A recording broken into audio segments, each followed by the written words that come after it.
Hello, everyone. I'm Lakin Rozier. We're here today with our special guest, Glenn Schweitzer, I believe is the pronunciation. That's right. Author of Mind Over Meniere's and Rewiring Tinnitus, Tinnitus Coach, and much more. Kind of one of the celebrities in the Meniere's society, I think. We've invited him. He said he's going to speak for a little bit, and then we'll open it up for questions. Please type them in the chat, and then when he's done with his remarks, Angela will read them and he'll answer. There's just so many people, we don't want you talking over each other. So I'll turn it over to you, Glenn, and All right. I'll mute myself. Okay, sounds good. All right, Lakin, thank you for the introduction, Angela, and as well, thank you for having me here today. So hello, everybody. My name is Glenn Schweitzer. As Lakin said, I am a Meniere's patient myself, and tinnitus patient, I guess, by extension.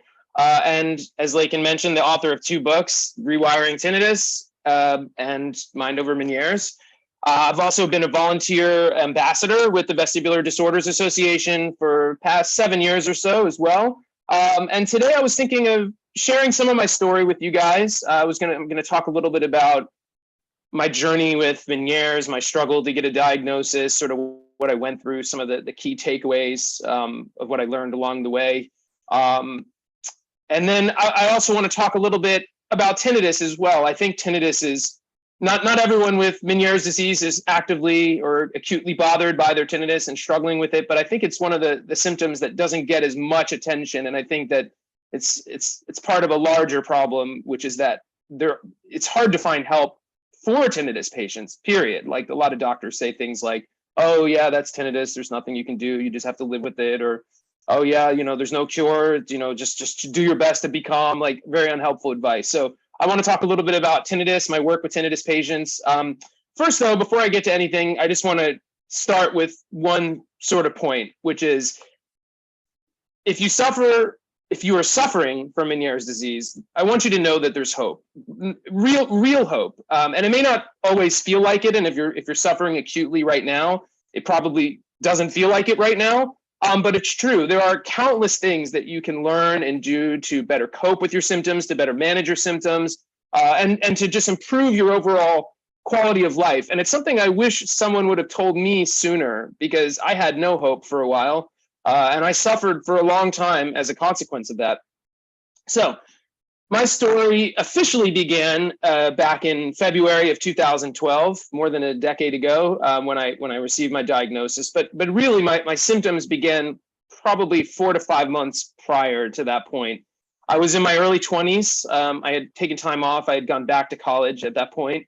I was 24, and for months I was starting to have a lot of strange symptoms, starting predominantly with brain fog and fatigue, though I didn't have those words or know what I was experiencing at the time. And then that morphed into a lot more of like a persistent dizziness and disequilibrium. But I was in that part of my life of my youth where I think I just felt invincible, and at any time there was something wrong, whatever was wrong would just go away, and it would kind of wax and wane. So like it would, I would start to not feel well. I would be dizzy. I remember, like, for example, like the first clear memory of when it really became a problem was when I was on a trip to California with my now wife, then girlfriend Megan. We were supposed to drive to San Diego for a wedding, and we had like 2 days to visit friends and explore Los Angeles. And that first day, I remember we were at the Venice Boardwalk, and I had like coffee and pastries like for breakfast, and almost immediately I started having like really bad. At the time, I just felt like I was in a haze, or like something was wrong. I couldn't think clearly. It was brain fog in hindsight, intense brain fog and mental fatigue, and a feeling of disequilibrium that was sort of escalating. But I was sort of just getting through it. And I remember getting in the car, our rental car, to start driving away, and just pulling over, like after 10 feet, like I can't drive. Something's wrong with me. I can't drive. I didn't drive again for the rest of the trip. I was too nervous. I was having this like dizziness feeling up and down. But I never really did anything. Like I just sort of kept living and just sort of very much in denial, pushing it into the background. But over the following months, it just kept progressing. And I would have these moments, like oftentimes it was brought on by going out to eat at a restaurant with Megan and having just some very sodium heavy or unhealthy meal that would trigger like a minor episode. But I had no idea what was wrong with me. I didn't have any words for it. I thought I was getting food poisoning like over and over. I thought there was something wrong with my stomach. One particular incident comes to mind where we ate dinner at a steakhouse. And I remember specifically, I had like a bacon wrapped filet, and there was like this like really salty garlic mashed potatoes. Like everything was just covered in salt. And I didn't know salt was a trigger for me. Obviously, I didn't know anything was wrong with me, but I ate that meal, started feeling really dizzy, and we were at a coffee shop for dessert later that night. And I ended up in the bathroom. Like I was having a minor episode, and I didn't know the word vertigo. I just thought I was very dizzy. I threw up all over the bathroom. It was a terrible scene. And I remember just having to call we hadn't been together that long at that point, and having to call Megan into the bathroom to like help me clean up because I was so incapacitated in that moment and just feeling so much shame. And really, I don't know why I didn't go to a doctor right away in those early days. I think it has something to do with my predisposition for anxiety. I didn't want the problem to become real. So over the following months, it's funny, I never went back to that restaurant again. I told all my friends not to eat there. That they serve bad food. I got terrible food poisoning there. I told everyone. In hindsight, that was clearly wrong. It wasn't until a few months later, at the end of January in 2012, when I had a massive attack that really just shattered my denial and forced me to confront the idea that I needed help. I had just wrapped up class. I was taking classes at Florida Atlantic University in Boca. I was a business and IT major, and I remember I was in some sort of like data management class, something with databases, and it was a evening class. And I remember I left class, I picked up Wendy's on the ride home. I was not very healthy at the time. I was eating a lot of fast food, typical college student fare, I guess. And I remember I had like a bacon cheeseburger and fries, again, very sodium heavy meal. And I took it back. I picked up food for us. I brought it over to Megan's apartment. She lived right near the school. And we were watching like some mindless TV. I don't even remember, when I was sitting on the couch. And I ate the burger and fries. And I remember I stood up. I stood up to throw the trash away, and I just fell back. And the room lurched and started spinning. And this was like just like the worst attack by far, like many orders of magnitude greater intensity than what I'd experienced up to that point. I mean, I'm lucky in hindsight that I wasn't walking up the stairs or anywhere where I could have gotten hurt. I fell on the couch. Horrible nausea. I don't remember throwing up on the couch, but I know I threw up a lot that night. Just ear pressure ramped up to this incredibly painful point. The room spun for probably 45 minutes to an hour. Just tinnitus, screaming loud. I mean, I've had tinnitus my whole life. Like as long as I can remember, I've had some sort of silence had a sound. I didn't even know it wasn't normal when I was young, but the tinnitus was the loudest I had ever heard it. I mean, just screaming in my head. And when it was over, I had nothing left. I was the most exhausted I've ever felt. I was destroyed. And I remember falling asleep that night thinking like, I'm going to get help. I'm going to go to the doctor. And so the next morning, I went on my insurance carrier's website, and I looked up ENTs, and there was one like right by my girlfriend's apartment, and they were able to take me that day. So I headed over, and I met, I had the first sort of big disappointment in this story, which is I like many of you, I'm sure, had a terrible experience with my first doctor. So this was just a local ENT. It was just convenience. I just picked the one that I had to drive the least distance to get to. I remember him taking me into the room, and he was an older guy, and just, tell me what happened. And I kind of started with what had happened last night and went backwards through the timeline, kind of going over all the symptoms I'd had, all the tinnitus and the ear fullness, and like I had a cold, and, all the dizziness and disequilibrium. And I remember he looked at me, and he didn't want to do any tests, just looked at me and said, "You have Meniere's disease. Everything you've just described is textbook Meniere's disease.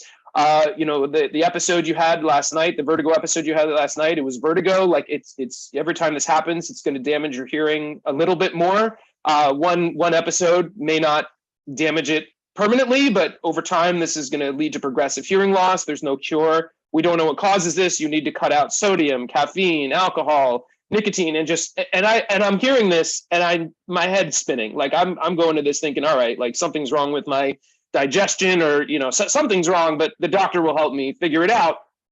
And immediately, he doesn't even want to run any tests. He just starts telling me I have an incurable chronic disease, and my life is gonna forever be changed. And I spiraled.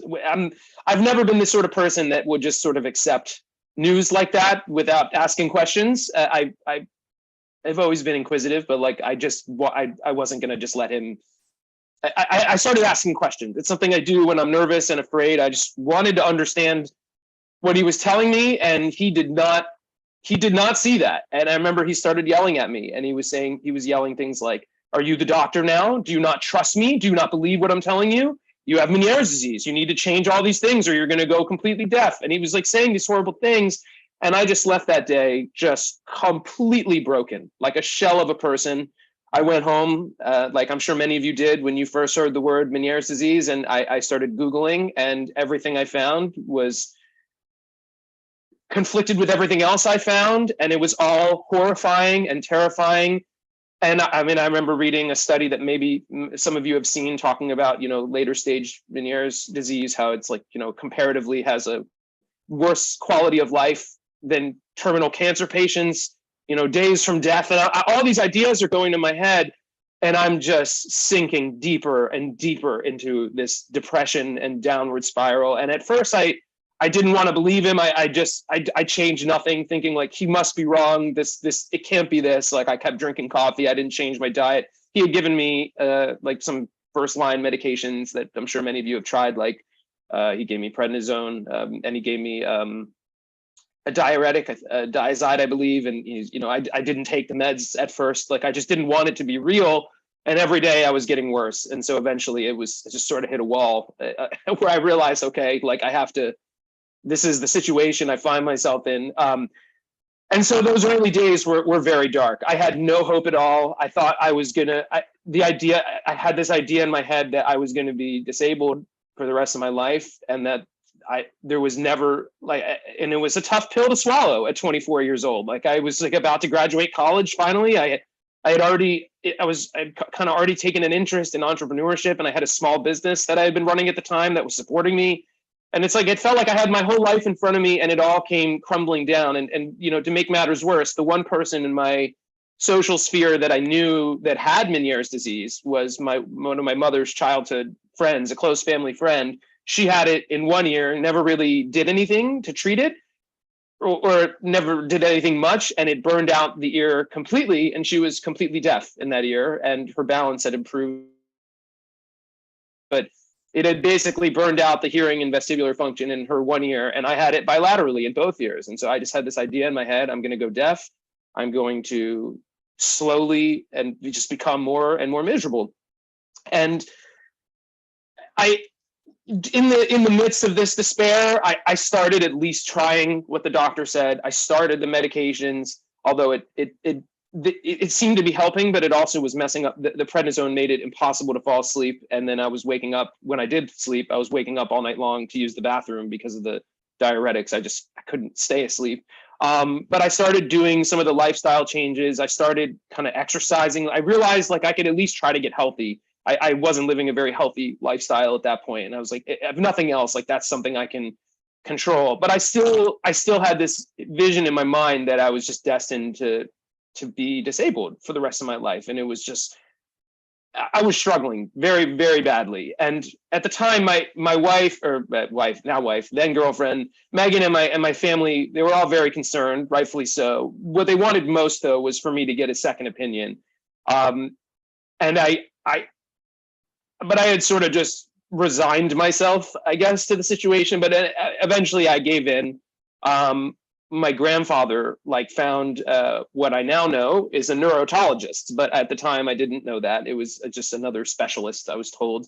But he was a neurotologist, and if anyone listening doesn't know what that is, these are ENT doctors who have done further training to specialize in treating inner ear hearing imbalance disorders, essentially. And they typically have a lot more experience treating and diagnosing Meniere's and other vestibular disorders.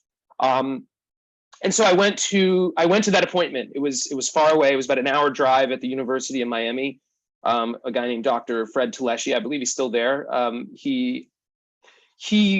It was a completely different and life-changing experience.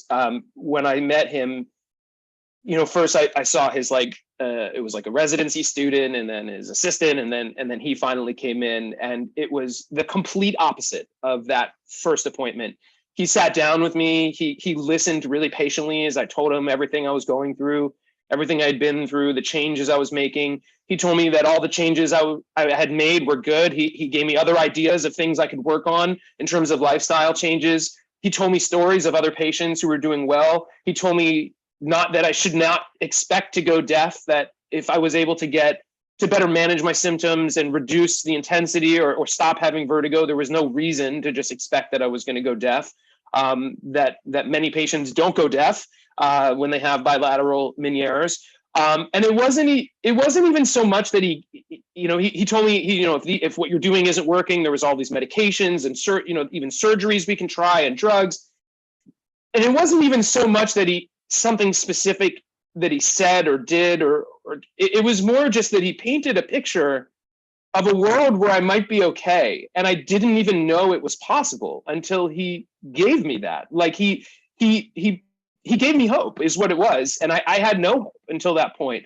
And it was like a switch flipped in my head. And when I realized like there was a world where I could improve, like I fought with, everything changed. Like I suddenly fought, I made the decision to fight with every part of me that I was going to figure out like a way to improve my symptoms and fight for my health in a way that I just hadn't been doing, because I was sort of just resigned to the fact that I was just going to be disabled. And it changed everything for me in a lot of ways. I mean, it was, of course, it's not just hope, but hope was the missing piece for me. Like, and I think it was for a lot of other people too. And it sort of became the core idea in Mind Over Meniere's, my book, and the organizing principle of all the work I've done. And, Meniere's and tinnitus both face this really crazy problem where it's really all chronic illnesses, where the people that overcome or are living good lives with chronic illness are generally not the ones sharing their experience and talking about it online. It's the people that are struggling and dealing with an inadequate healthcare system that isn't really set up to address, in my opinion, at least, a chronic illness like Meniere's, like or tinnitus for that matter. Anytime there's a condition that requires anything more than here, take this prescription or take these, here's a surgery we could do, or here's just a simple solution, patients start slipping through the cracks. But with something like Meniere's disease or tinnitus, it requires all kinds of different approaches. There's a medical piece of this that needs to be coordinated. There's a lifestyle and stress management piece of this. There's so many different alternative coping strategies. There's so many different things that can help people struggling with Meniere's and tinnitus and other chronic illnesses. In the Western, really though, not even just Western, but mostly Western medical systems are not really set up in that way to support patients in this way. And so you end up getting a lot of conflicting messages and confusing messages, and everything you read online is terrifying. It just ends up because it's the people who are struggling that are sharing their story. And so it wasn't right away that I started writing about my journey and getting into this work. It wasn't until years later. It was almost, I had just decided on a whim, almost like I wanted to take on a writing project. I wanted to try my hand at writing a book. And when I had that idea to write a book, it didn't even occur to me that Meniere's disease would be something I knew about, that I could write about it. That idea crystallized later. It just sort of hit me one day.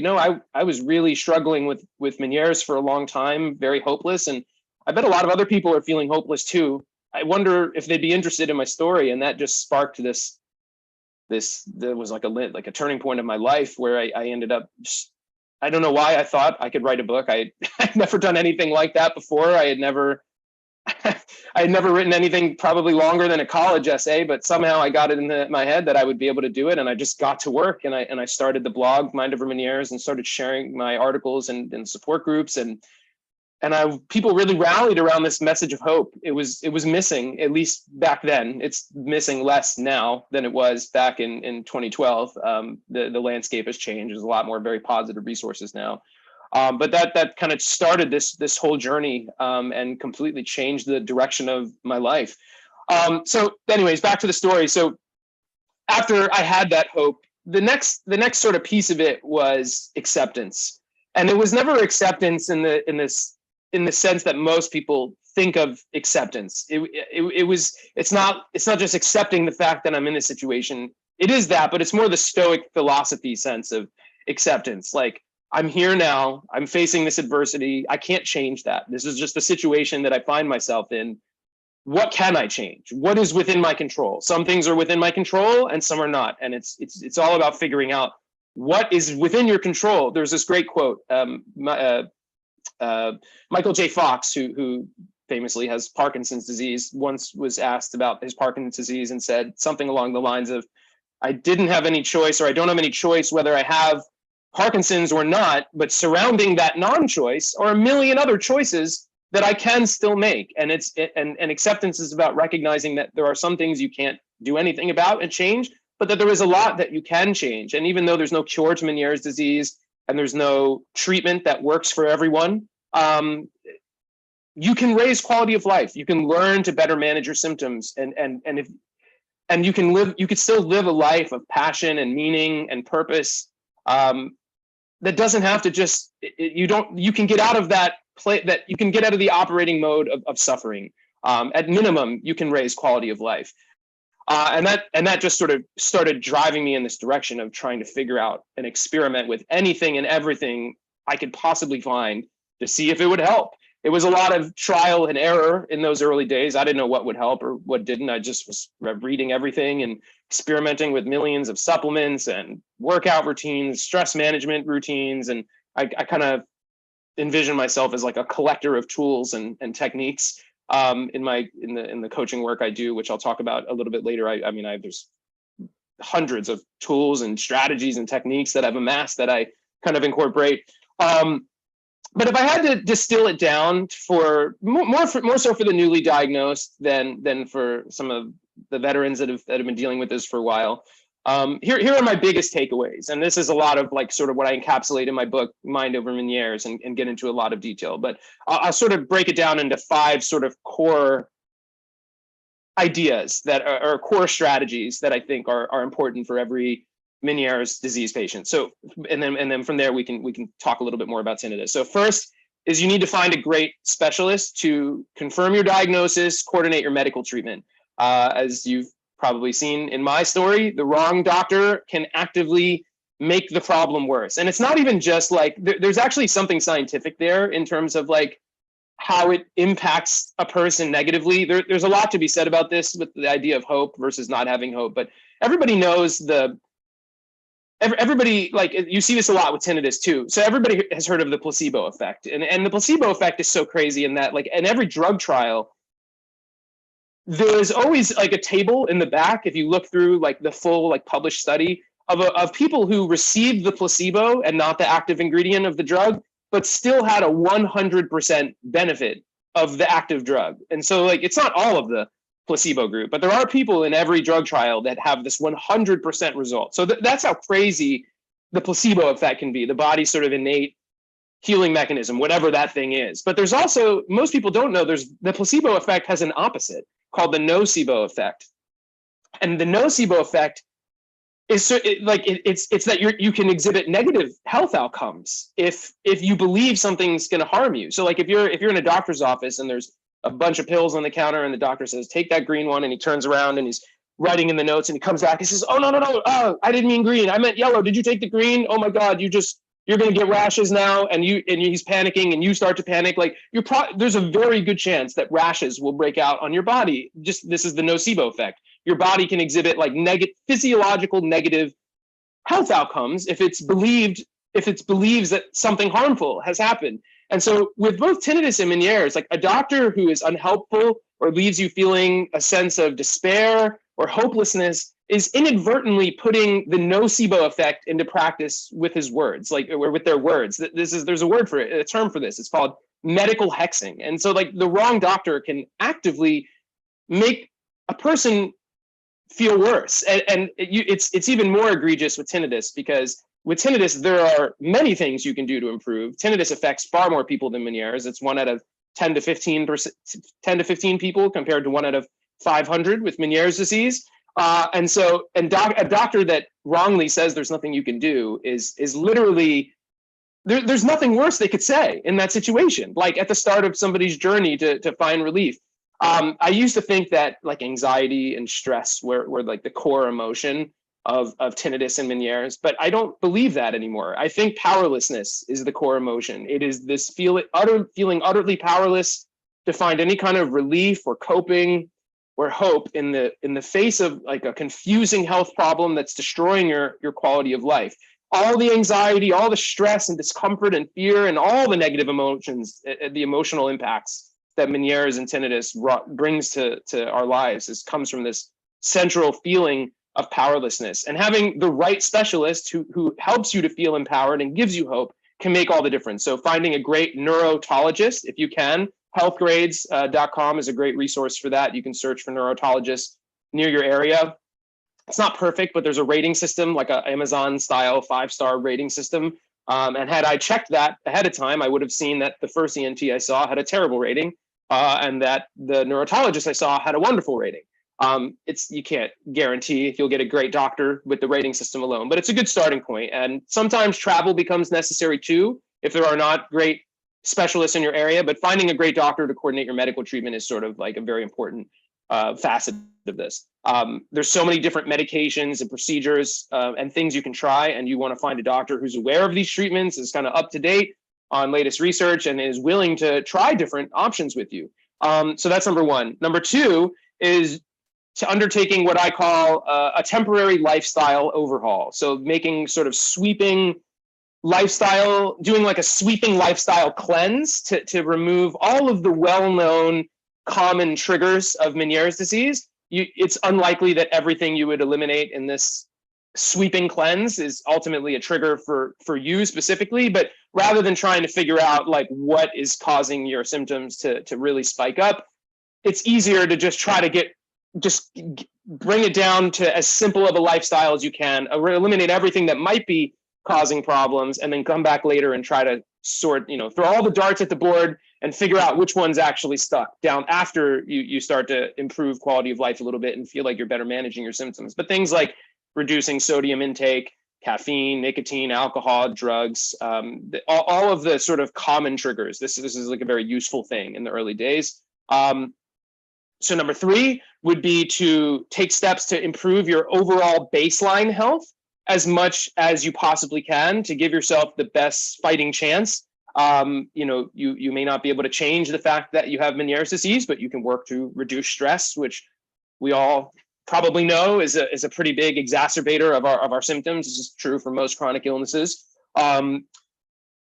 Protect your sleep. Sleep deprivation is another thing that can just decimate one's health. You can take the healthiest Olympic athlete on earth, and if you deprive them of sleep, their health will break down inch by inch. So protecting your sleep, improving your sleep, addressing the mental health aspects of this, the anxiety, the depression, that sort of thing.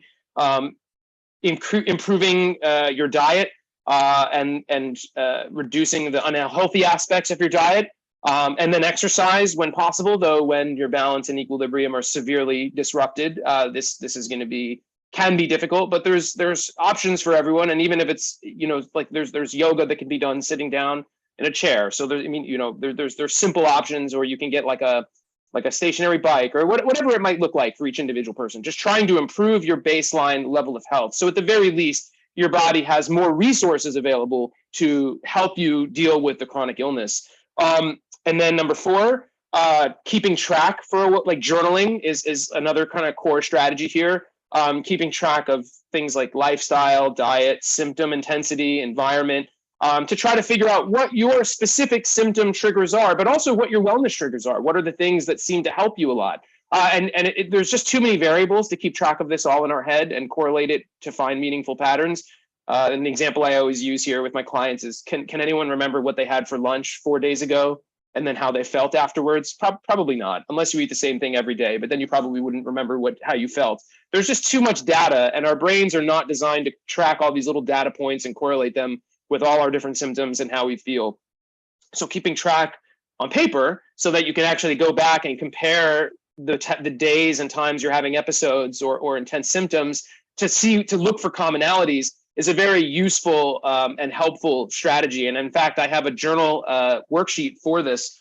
I don't have a copy right now to show you guys, but if you go to mindovermenieres.com/journal, you will see it's called the symptom trigger tool. You put your email in and it sends it to you automatically. It's like a 1-page printable document where you can track like the weather, sleep, stress, all the different symptoms, like each day, diet, sleep, sound exposure, all sorts of different possible things to help you start combing through the data and trying to find patterns. With triggers, it's worth mentioning, like most people have some sort of triggers. Not everyone. Some people do a lot of work, and there is a variable that in every case we'll have to call randomness.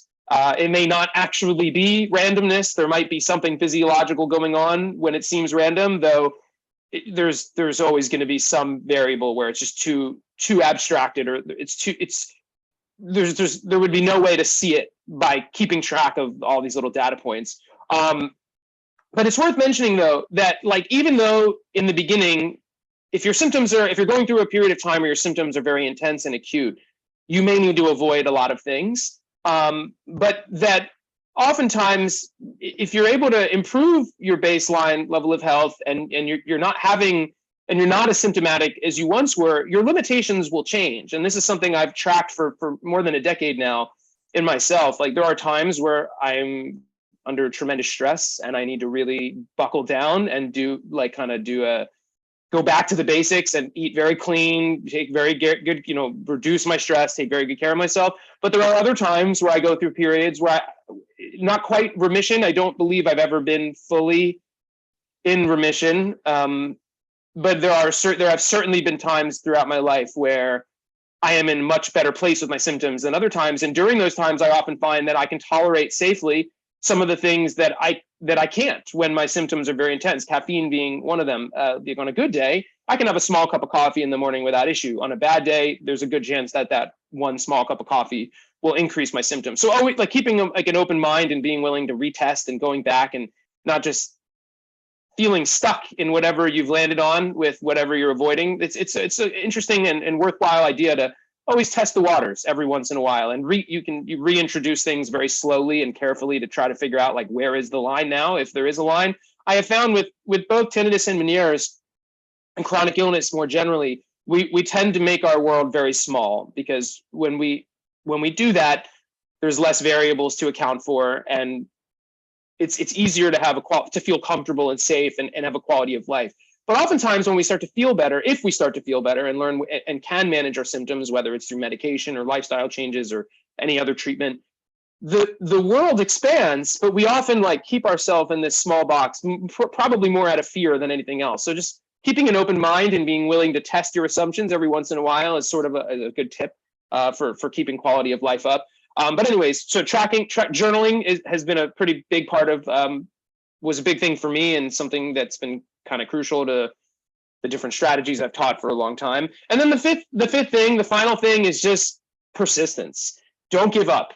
Don't give up hope. There is no treatment for Meniere's disease that works for everyone. And my gut feeling here is that Meniere's disease ultimately, and I think there's a lot of research now that sort of suggests this is probably true, but that it's not one condition, it's a basket diagnosis with a variety of different specific and different underlying conditions, all with a very similar set of symptoms, but different underlying causes. There is evidence and research to suggest that in some cases there's a genetic component and a hereditary component in I think it's 10 to 12% of cases. There is evidence to suggest there's an autoimmune related underlying cause in some cases, an allergy related cause in some cases. And who knows what else, right? Like and then there's even like common misdiagnoses where like sometimes people ultimately have severe TMJ and they're misdiagnosed as Meniere's disease. But anyways, I have a feeling that it would certainly, if what I'm saying is true, it would certainly explain why there is no treatment or lifestyle change or strategy that works for everybody. Now, having said that, there are so many things you can try, countless strategies, medications, supplement protocols, lifestyle management protocols that you can try. And so just never give up. Don't give up trying. You just keep looking for new treatments, new coping tools, new supplements, new strategies. Like never settle. This has been a theme in my life ever since chronic illness entered the picture, of just never, like, always trying to optimize and grow and test and try new things to just push quality of life further as much as I can. Because you never know what combination of things just might move the needle for you, right? Like, and it might just be the next thing that you try. So however many things you've tried, if you think you've exhausted the list, almost certainly you haven't. There's a page on my website that needs to be updated badly, but just to give you a sense of things, if you go to mindovermenieres.com, I think it is at the top. Well, I believe the page is mindovermenieres.com/Menieres-disease-treatments. And at the time, it was like the most comprehensive list that I could compile. And there are so many different surgeries, supplements, alternative strategies. Like, there's just more than anybody would have thought, like, going into it. So just never give up fighting. Never give up trying to improve your health, because you can improve your health. There's no cure. That's true. Like, this is an incurable idiopathic illness. Like, maybe one day they'll have better treatments, better strategies, better medications, surgeries. But in the meantime, never give up fighting, because we can keep raising our quality of life. Okay, so that's sort of the Meniere's portion of this discussion. How are we doing on time here? Okay, it's 10:45. Okay, so I want to transition a little bit and talk about tinnitus. It's interesting. In my first book, in Mind Over Menieres, the pages about tinnitus were like only like two. It was only 2 to 3 pages that I wrote about tinnitus out of a printed book that was more than 200 pages. And it was just sort of this one interesting thing that I had accidentally stumbled into and figured out. And I had written a blog about it, this meditation technique. And you know, in the year or two after Mind Over Menieres was published, I got so much email. So I got so many comments and emails from people about those 2 pages in the book, and about how helpful this technique was, that when I was thinking of like what to write about next, I realized the universe was giving me a sign that tinnitus is a much larger problem than Meniere's, but also something that would directly benefit my Meniere's audience as well, just given the fact that Meniere's patients also struggle with tinnitus oftentimes. And my journey with tinnitus was interesting, because as my Meniere symptoms were improving in those early days, when I was trying everything and just really fighting tooth and nail to try to improve my health, the tinnitus was the one thing I couldn't really change. And at first it was very loud, but it wasn't my main focus. I was so incapacitated by the disequilibrium and the vertigo episodes and the brain fog and the fatigue and the ear fullness that it wasn't until those other symptoms started to improve somewhat, and the tinnitus didn't, that the tinnitus started to get more and more of my attention and focus in a very negative way. And it started to drive me crazy in a way that it never really had before. And one place where I really saw that was during meditation. So I had been a meditator for years at that point. It was incredibly important to me. It had changed my experience of life in the sense that it was like the first thing that ever really made a meaningful difference in my baseline level of anxiety that I just carried with me my whole life. It was the thing that enabled me to finally get off anxiety medications. It just really had this transformative effect on my life. And it was crucial to me in those early days of Meniere's in terms of helping me cope. But as the tinnitus started to bother me more, I wasn't able to meditate. I would sit down, I would try to focus on my breathing like I always did. And I just couldn't do it. Like the ringing, the sound of my tinnitus was so loud that it was just grabbing my attention, making me feel so much anxiety. And I was like, I was banging my head against the wall. I just kept trying and trying. And this thing that was so important to me was taken away. And then one night I was laying in bed, struggling to meditate, when I had this idea. Like it hit me that like I'm trying so hard to ignore the sound of my tinnitus and focus on my breath, and I'm failing. I'm miserably. I'm not able to ignore the tinnitus. And that's making me crazier and crazier.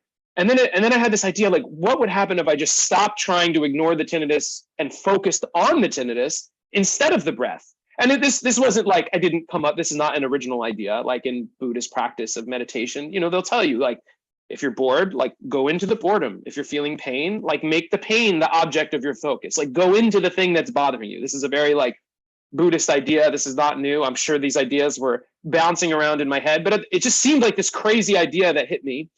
And so I tried it. And two things happened almost immediately that kind of changed the course of my work. So, and also my quality of life at that time. So the first thing I noticed was that when you're meditating, the goal is not to just have this perfectly focused laser-like concentration. Like, nobody can do that, where you just focus on one thing, like the breath or a mantra. And I was doing a simple kind of meditation. It was not mindfulness, which involves sort of becoming aware of all the things that are arising in your senses in any given moment. But it's not about having this laser-focused mind. The thing you're getting better at is noticing when you've become distracted, bringing your attention back, and beginning again. That's like doing one bicep curl for the brain. And so when my mind wandered, inevitably, because it's hard to just stay focused on anything, it wandered away from the sound. And I was like daydreaming about something I had to do the next day. And then I realized I was distracted. I brought it back. But it hit me in that moment, like, wow, when I was like, I didn't hear my tinnitus at all for like the 15 seconds or whatever, where I was like thinking about something else. Like, it wandered away from the sound. So that was interesting. And then the other thing that happened was I finally was able to relax a little bit during the meditation again, which I hadn't been able to for weeks and months. And at the end, it wasn't quieter, but it almost felt quieter. It was less intense. And I realize in hindsight now that it just wasn't bothering me as much in that moment. And so it wasn't effective. It didn't seem as loud. Now I didn't have any words for what was happening to me. I just knew that for once I could meditate again, and it didn't matter to me that what I was focusing on. And I just kept doing it. And the tinnitus, like, essentially resolved. Like, it stopped bothering me entirely after a couple weeks of doing this. Now, so I wrote about this technique in my book, and years later, I went back and I was like, I had to just do a deep dive. Like, okay, what actually happened here? Like, I had no understanding of the science of the brain, of the nervous system, of like what was actually going on. But I now know that what happened was that I habituated. And so I want to kind of give you guys a little bit of an explanation about what habituation is and why it's a reason for every single one of us to have hope for if you're bothered by your tinnitus. Like Meniere's, there's no cure for tinnitus. Meniere's is just one of many conditions that cause tinnitus. Hearing loss is another. It could be medication side effects, injuries. There's many different conditions that cause tinnitus. And there isn't a cure, but you can get your quality of life completely back up to what it was before the tinnitus started, without it going away. And this is hard. It's a weird idea for people to wrap their head around. So I just want to talk for a few minutes about what habituation is, and just very briefly about the sort of techniques that I teach to help facilitate this process for people. And then after that, we can open it up for questions. I know that these normally go an hour. I'll probably talk right up to the hour, and then I have time after for questions. I hope that's okay. Is that okay, Lakin? You can give me a thumbs up if that's good. That's good. We've actually gone 3 hours sometimes just chatting. Okay. So, okay.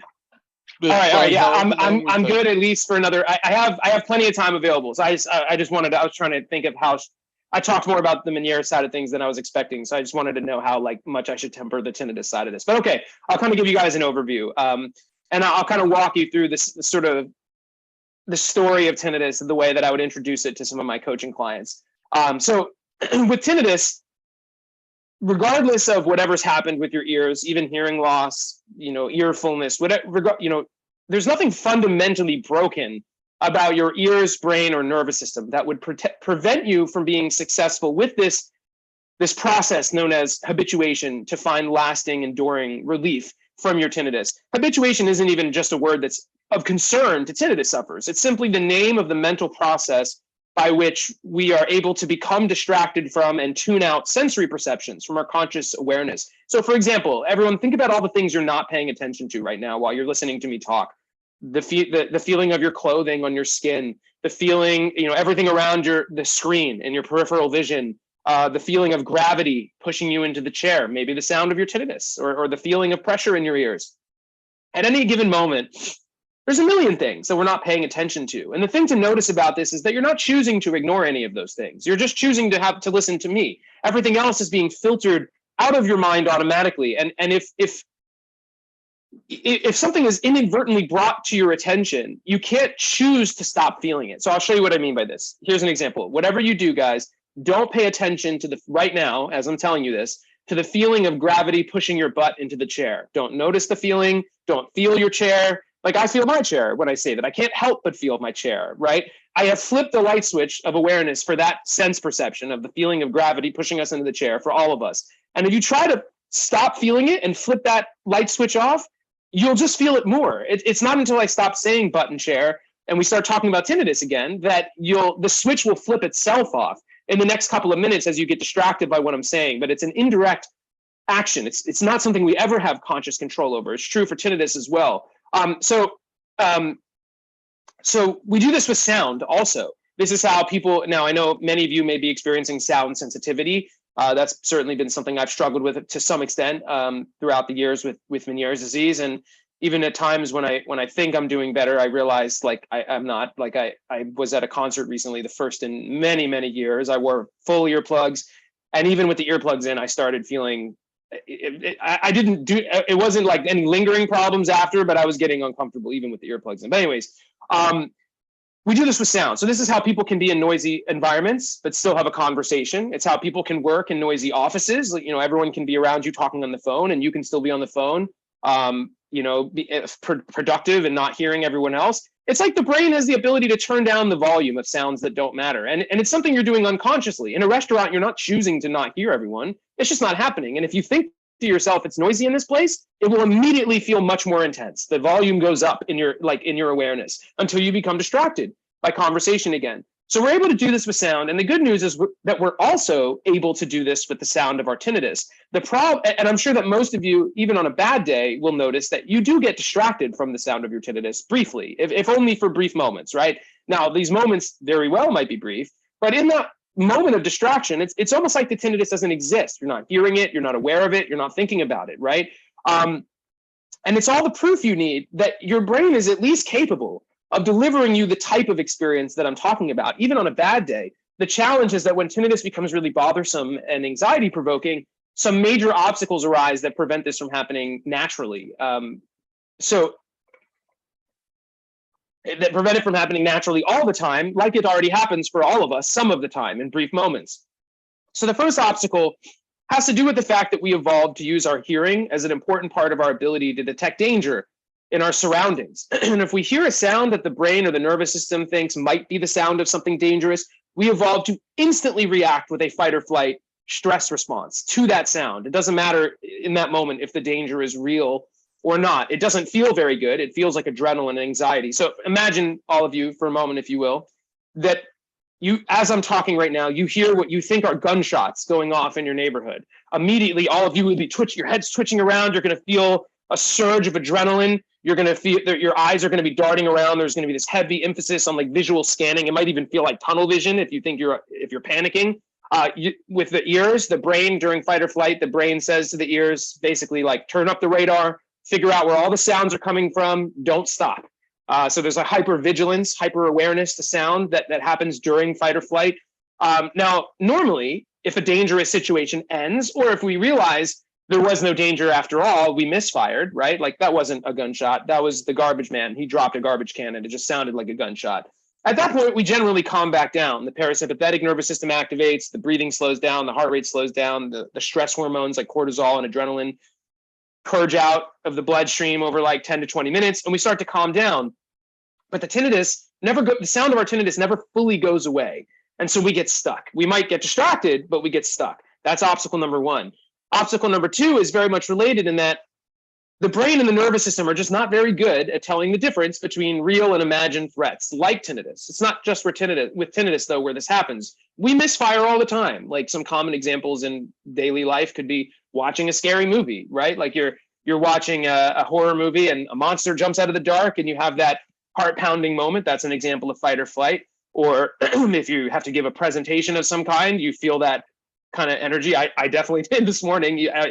I never know why once I get into this, because I feel comfortable and fine talking about this stuff, but I always get nervous, just the idea of public presenting it all. But anyways, that's fight or flight. Now, of course, these examples are finite, right? Like this presentation is going to end, although I don't feel fight or flight anymore. But the movie you're watching is going to end at a certain point, and then you can calm back down, whereas tinnitus doesn't go away. So it starts with an everyday, ordinary sort of fight or flight response, but it quickly mutates into something more insidious. It initiates this fluctuating and worsening state of fight or flight because you're stuck, because the tinnitus doesn't just go away. And then the emotional toll that takes on you, the anxiety, frustration, panic, maybe depression, inability to concentrate and sleep, all of those components start to snowball into the reaction itself and become part of it. So the whole thing mutates from ordinary fight or flight into this much bigger problem that hijacks your nervous system into this near continuous state of activation and agitation and anxiety. And that just ripples out and impacts every aspect of your quality of life negatively, in all the ways that I'm sure many of you have experienced.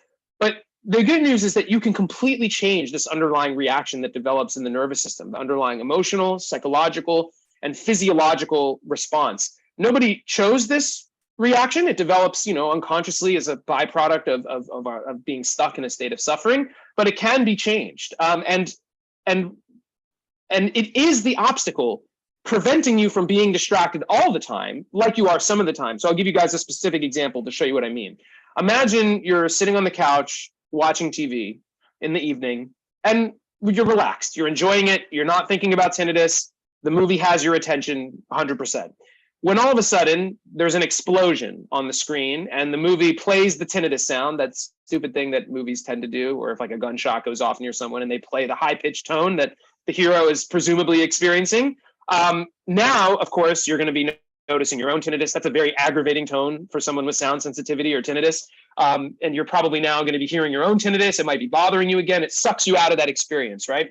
In that moment, everybody's first instinct is to try to push it away. But it just, you'll think something like, oh, give me 5 minutes of peace, please. I've been dealing with this all day. But think about what's happening from the perspective of your nervous system in that moment. Your nervous system's activating and saying, hey, can you hear that sound? Something terrible is happening. Like, we better get up and go deal with this. Like, your life might be in danger. And you're saying to the nervous system, go away. I don't even want to think about this. Please, I've been dealing with this all day. Give me just 10 minutes of peace with my family, right? And now the nervous system's thinking, go away. Like, you don't hear that? You're about to die. Attention, anxiety, adrenaline, volume up, all systems go, right? And to be clear, this is how you want your nervous system to react when there's real danger. If it wasn't the tinnitus, but your fire alarm going off in the middle of the night, you would want to wake up from a dead sleep with so much adrenaline that you could scoop your family up in one arm and your pets in the other arm, and you're running out of the house and you don't even feel that you're carrying them. Like, that's how you want your body to marshal resources when you're in a life or death situation. But on some level, that amount of nervous system activation is happening on the couch trying to push the tinnitus away. So we fail. We fail to push it away because we're clashing against the way our nervous system evolved to protect us from danger. We only succeed in becoming more anxious, more frustrated, and most importantly, more powerless. This is a pretty good example in microcosm of where the central core emotion of powerlessness tends to flow from or come from, right? But again, you're never actually powerless like you feel like you are in those moments. It's understanding that some things you can't control, but many of the things you can. And it's just about learning what are the levers of power to pull to remove these obstacles, preventing this natural process of habituation from occurring. Now, there's a variety of different ways to achieve this result.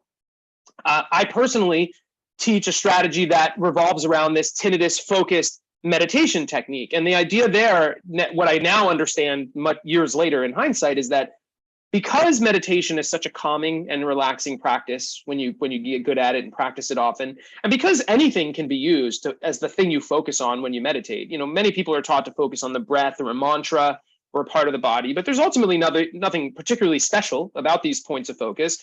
By choosing instead to focus on the sound of the tinnitus, but still achieving that meditative state of relaxation as a result of doing so, that gives your brain and nervous system this whole new positive experience to associate with the sound, to create a new sort of association, a new behavioral pattern, emotional pattern, And it will. And until you try something like this, there's only two experiences of tinnitus: the experience of being distracted, where you don't hear it at all, and the experience of hearing it and it's bothering you to some degree. The best you can hope for naturally is just a neutral, like no emotion. You're never going to feel a positive emotional experience hearing the sound of your tinnitus zone unless you do something like this. And so it sounds scary what I'm saying right now, to focus on the sound that's driving you crazy and causing distress. But there's all sorts of tools and ways to make it easier. And this is one place in which my thinking has evolved since I wrote the book. In the book, I sort of described in both books, I sort of described the basic experience as sort of requiring silence, but I don't think of it that way anymore. I think that's the much more difficult way to approach this.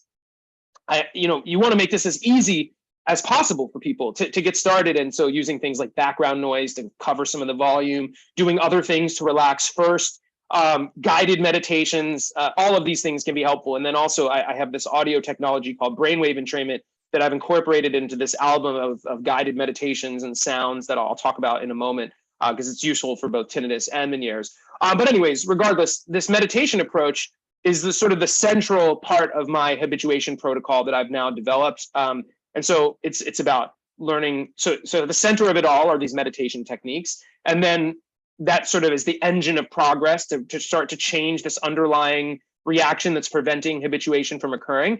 And then step two is learning all kinds of relaxation techniques, coping strategies, journaling strategies, emotional tools, cognitive tools. I told you guys before, I'm like a collector of tools, just learning as many ways as you can to improve quality of life, and then learning techniques that can protect you over the long term as well. So this is just one strategy out there, the strategy that I'm laying out for you. It seems to work fast comparatively. I'm not a doctor. Other common strategies are like tinnitus retraining therapy. That's something you would go to an audiologist for, that involves hearing aids that play tinnitus masking sounds like 24/7, and you do cognitive behavioral therapy at the same time. It's been around for 3 decades. It's helped countless thousands of people, but it takes a while. By comparison, I'm generally done working with people in like 3 to 4 months. So just comparatively, it seems to work faster. And I think it has to do with this idea that with neuroplasticity, which is the principle at work here, that like we're not fixed into these reactions that develop. We can change these things. There's something very positive about the powerful about the positive reinforcement mechanism inherent to the meditation approach. So that's, I just wanted to kind of give you guys a sense of things of if you have tinnitus, there is hope for that too. And the Meniere's landscape online can be very negative and difficult, but the tinnitus one is even worse because it's larger. It's worse in some ways, better in others. It's worse because there's, all these people have gone through this experience of like having a doctor tell them there's nothing they can do. I've worked with more than 900 people now, one-on-one, and I've yet to find a single person anywhere on earth that doesn't have one story of a doctor who was unhelpful or said something like, this is tinnitus, you got to live with it, or there's nothing you can do, or there's just no cure, sorry. Which is crazy, because at the minimum, they should know about tinnitus retraining therapy. It's been around for 30 years. Like every ENT and audiologist should know about that. And for some reason they don't. And so all these people are suffering. They've all gone through this same experience of having their powerlessness reinforced by a doctor telling them there's nothing they can do. And then they go online and you're hit with like horror story after horror story. And you just get deeper and deeper into this cycle of fight or flight. So with tinnitus, there's hope too. If you guys want to learn more, my website, rewiringtinnitus.com, has tons and tons of articles and tools and videos. My book is out there too. I make it free often, like at least a couple times a year for like week-long periods. I'll make the ebook free. I've given away probably 5,000, 6,000, 7,000 free copies at this point. And I also always am willing to give away everything for free to anybody who can't afford it. But I've detailed all these strategies very deeply. Also, one last tool I want to talk about is this. So I referenced before this tool called brainwave entrainment. So there's this really interesting brainwave entrainment is a very interesting audio technology where just by listening to sounds embedded with this technology, you can cause very targeted temporary shifts in somebody's mental state. And so without getting into the science at the moment, like it would take me a little while to explain, there is science behind this, but just by listening to sounds, you can cause people to feel very relaxed, to feel stimulated and energetic if they're feeling brain fog, to help them fall asleep. And it's a powerful effect. It could feel like you took a a sleeping pill or something to relax. Like that's how powerful of an effect it can have. And I have an album of audio that I've created for Meniere's patients called the Meniere Symptom Relief Project. It's pay what you want, so you're welcome to take it for free if you just put a 0 in for the price. On my Meniere's website at the top of mindovermenieres.com, you'll see a link that says Relief Audio. I encourage you guys all to check it out. The story there is very interesting. I knew early on that many vestibular patients take drugs like Valium and benzodiazepines as a vestibular suppressant when they're experiencing acute disequilibrium and vertigo, because it blocks the vestibular signal, or it slows the vestibular signal from the ear to the brain, and it can alleviate the intensity of vertigo.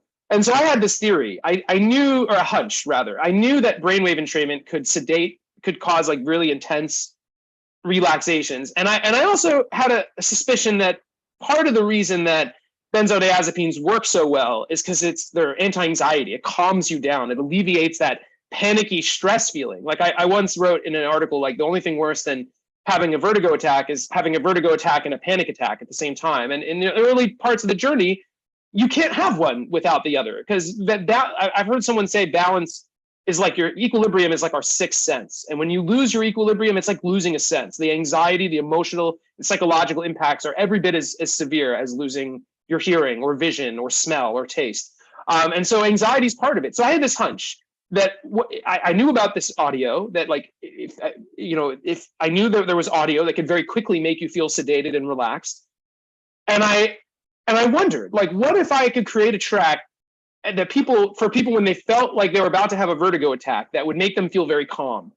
Would it help them to cope? And it was just a theory. I knew it wouldn't block the vestibular signal or anything like that, but I just had a hunch that this might be something that was helpful. And I hired this audio engineer who was an expert this is one of the world's experts on this stuff. And I also wanted to create a track that I thought might be helpful for brain fog, to like give someone mental focus by speeding up the person's brain waves. So I hired this person. I paid him to create the first couple of tracks, and I put the word out on Mind Over Meniere's to my email list, and I recruited people, and I started getting amazing reports back. And I it doesn't stop vertigo. It's certainly not that, though some people reported that. It can alleviate a lot of the anxiety and stress. And if you like, anxiety is gasoline on the fire of vertigo. And if you can just get very calm very quickly, it can make that experience more manageable. And so that was the start of my whole foray into brainwave entrainment audio. I learned how to engineer these tracks myself. I bought expensive software, and I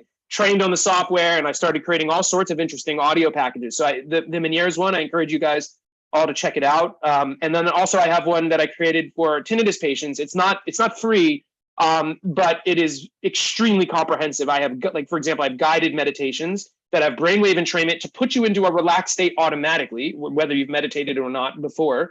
And then there's background noise. So we're going to lower the perceived volume of someone's tinnitus. You guide them through it, and you put them in a deeper state of calm than they would have been able to achieve on their own. So they can start making that new association right away. I have tracks that can help people fall asleep, give you energy and focus, help you feel relaxed, guided coping tools. So I've been able to create a really interesting toolkit around this technology. So I encourage you guys to all check that out if you've never heard of this before. The tinnitus one can be found on rewiringtinnitus.com under Relief Audio, link at the top.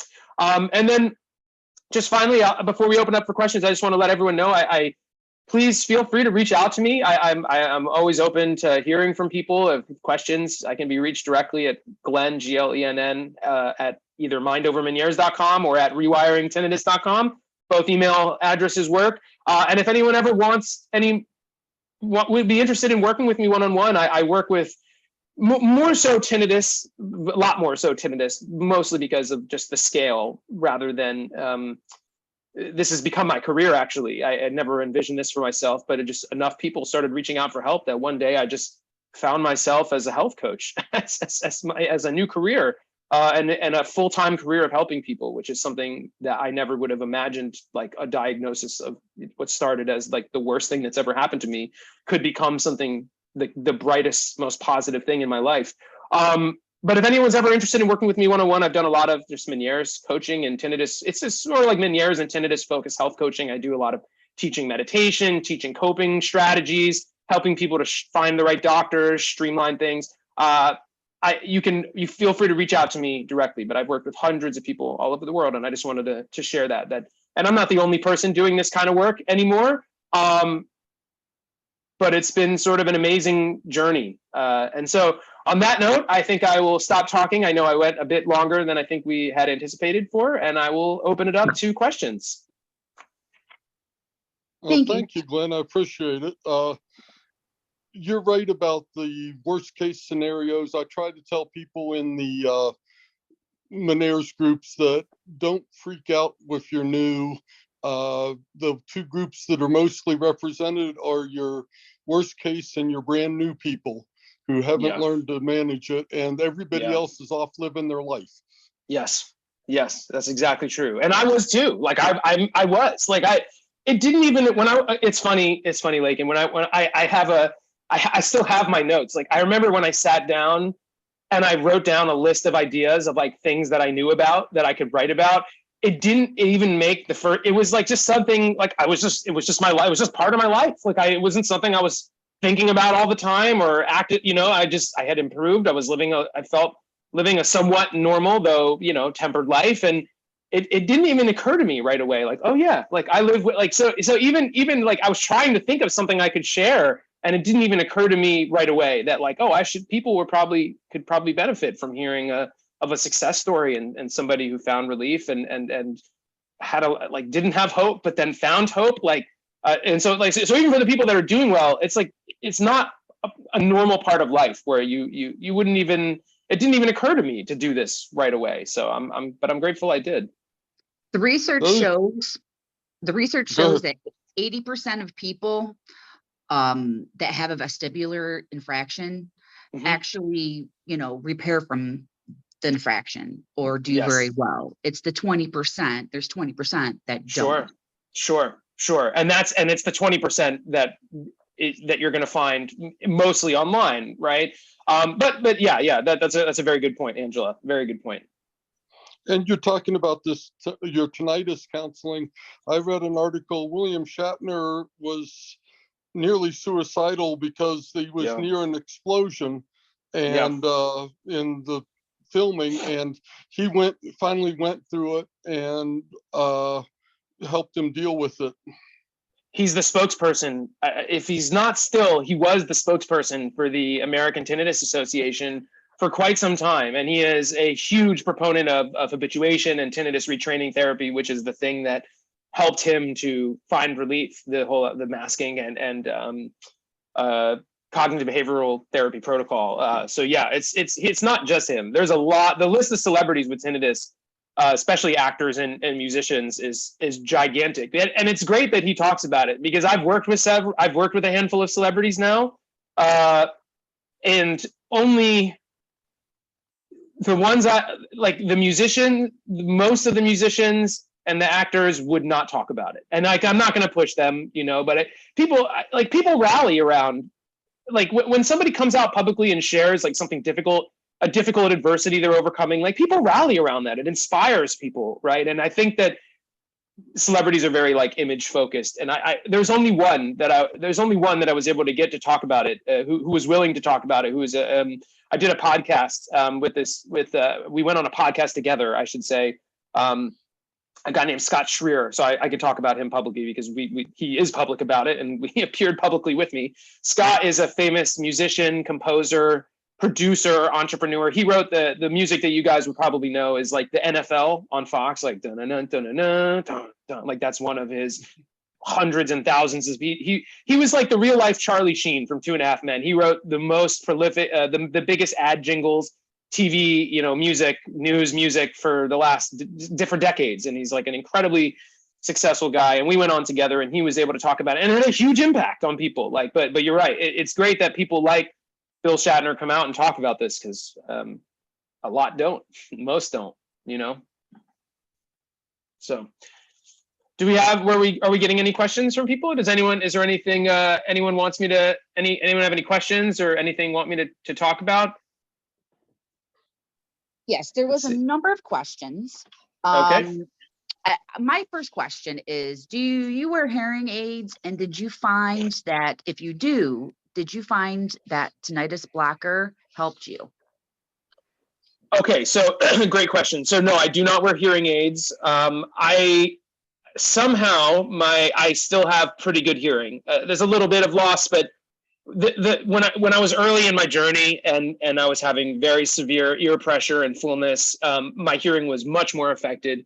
I had hearing tests done in those early days where I had a lot of like low mid frequency loss, and then that ended up once a lot of the ear fullness, the chronic really intense pressure had alleviated, my hearing mostly had come back. So I have a little bit of permanent hearing loss, but I still have most of my hearing. It is not at a level where I am in need of hearing aids. Now, having said that, the tinnitus masking is something I have a lot of thoughts on. So with tinnitus retraining therapy, it's like the main thing. The idea is if you can play sounds like nature sounds or white noise in your ear at a level that partially covers your tinnitus, you're not trying to drown it out completely, just partially covering your tinnitus. It helps you to habituate because when you're not hearing it as loud, the emotional response is lessened, and over time that can help your nervous system to acclimate. With my protocol that I teach, it is not the main driver of habituation like it is for TRT. For me, it's like the lowest hanging fruit on the coping tool tree, and it's worth getting. It's a simple tool, but it's worth getting it perfect because it can, on a bad day, masking will maybe take up 1 to 3 points off of a 1 to 10 emotional suffering scale.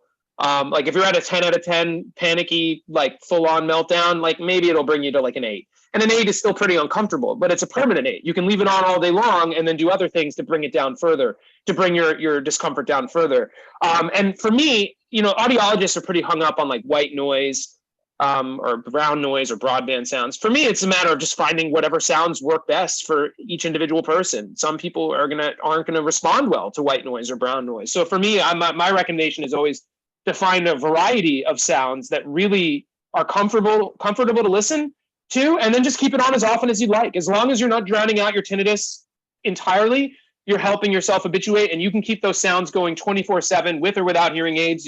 Headphones, a Bluetooth speaker is, like, in my opinion, the best version of a sound therapy device is not a nature sound machine you would find at a store. It's going to be a Bluetooth speaker connected to your phone, because there's countless apps that play all kinds of nature sounds, and the quality is going to be much better. And quality matters with this too. I find that the higher the quality of sound, the more therapeutic the masking tends to be. And so for me, masking is just a very simple coping tool, but it's one worth addressing and utilizing. If you're not utilizing it and your tinnitus is bothering you, you can always control the background noise of your environment.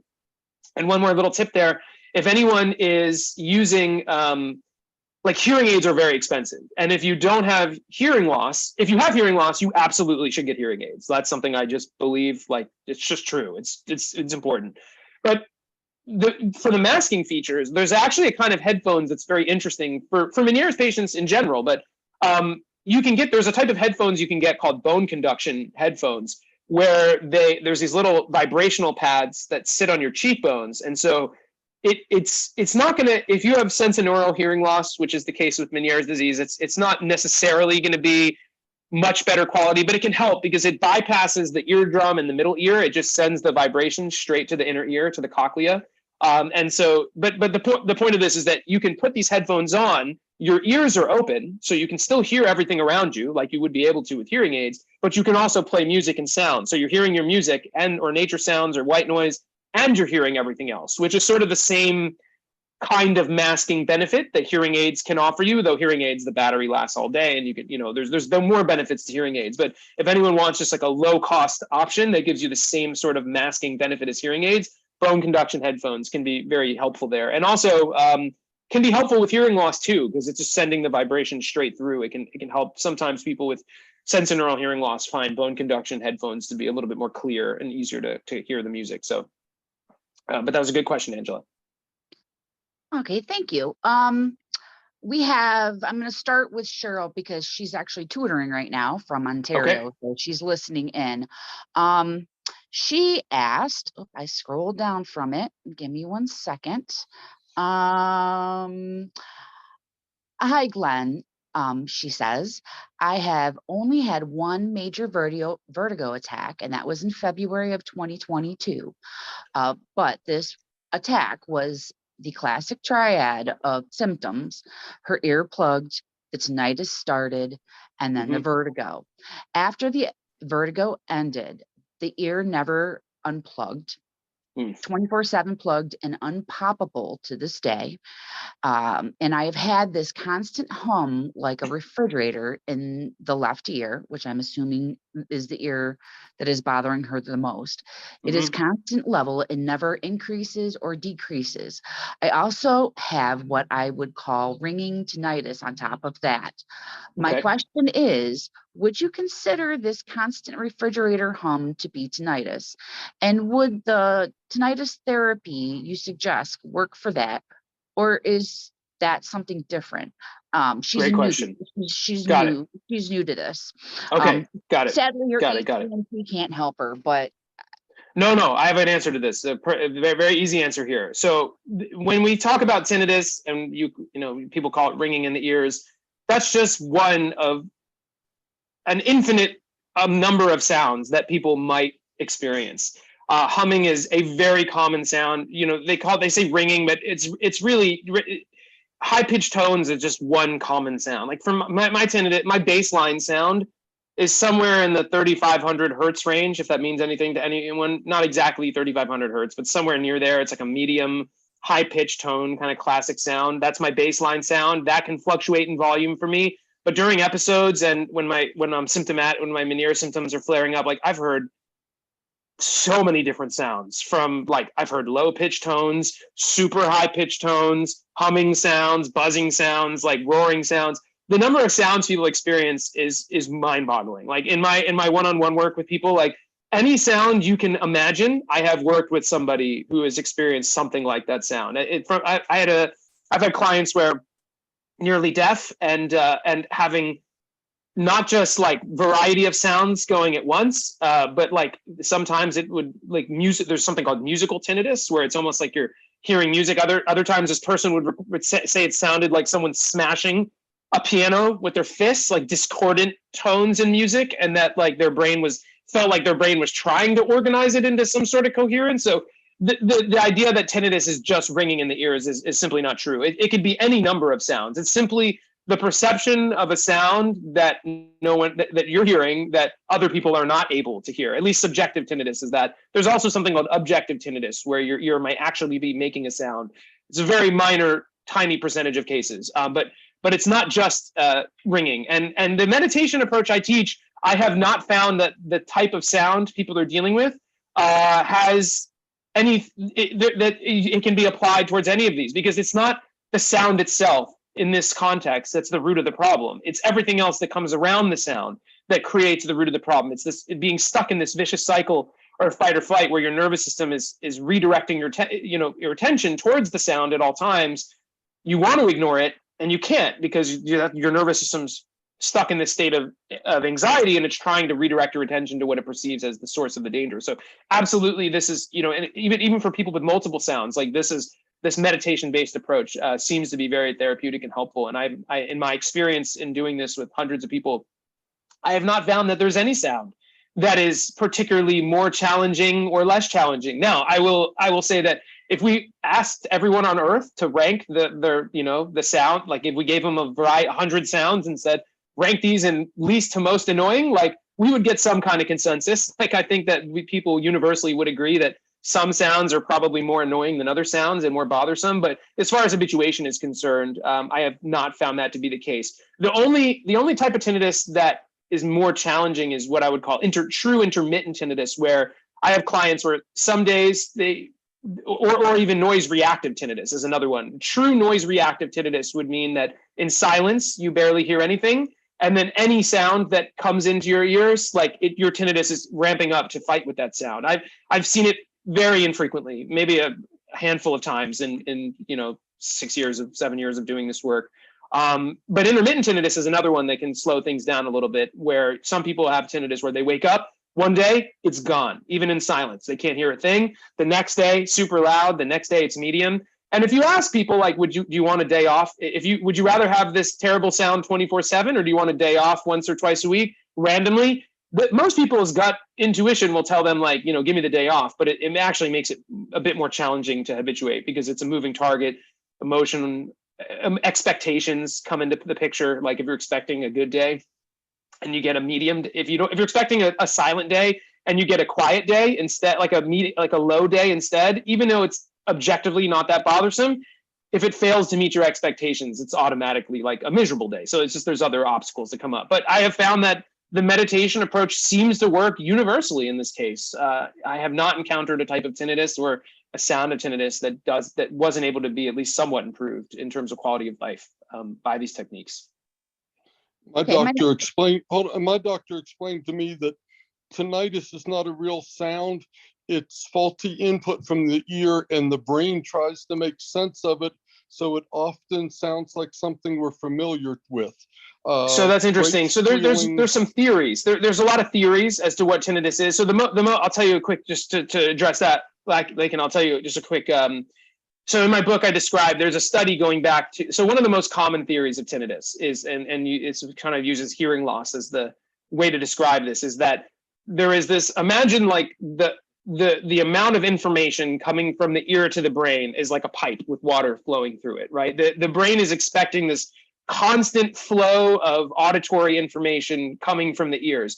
Hearing loss acts like a kink in the pipe, right? Or like having damage to the ears is like a kink in the pipe where there's now a deficit of information, like a change in the informational output hitting the brain, right? The brain doesn't like that. And so one of the most common theories of tinnitus is that it's turning up the volume of other internal sounds present within the body to compensate for the loss of external sound. Or in the case of hyperacusis, it's turning up the volume of specific external frequencies to compensate. And they've done studies going all the way back to the 60s. There was it started with these two scientists, Heller and Bergman. It's a study I describe in my book, where they took hearing healthy, I should say, college students, and they put them in a hearing test, anechoic chamber, and they gave them headphones, and they said, we're going to play you some different sounds. When we're done, we're going to ask you to write down the sounds. You're going to tell us about the sounds you heard, but press this button when we play it. Any sound, no matter what it is. If we play you a sound, press the button. And it was a trick. They didn't actually play any sounds, but something like 95 or 92% of people pressed the button and ended up reporting all of the classic tinnitus sounds: tones, roaring, whooshing, pulsing. And what they sort of demonstrated was that the body is a somewhat noisy place, that like in pure silence, you can hear yourself blink. You can hear the circulatory system. You can hear the heart and feel the heart.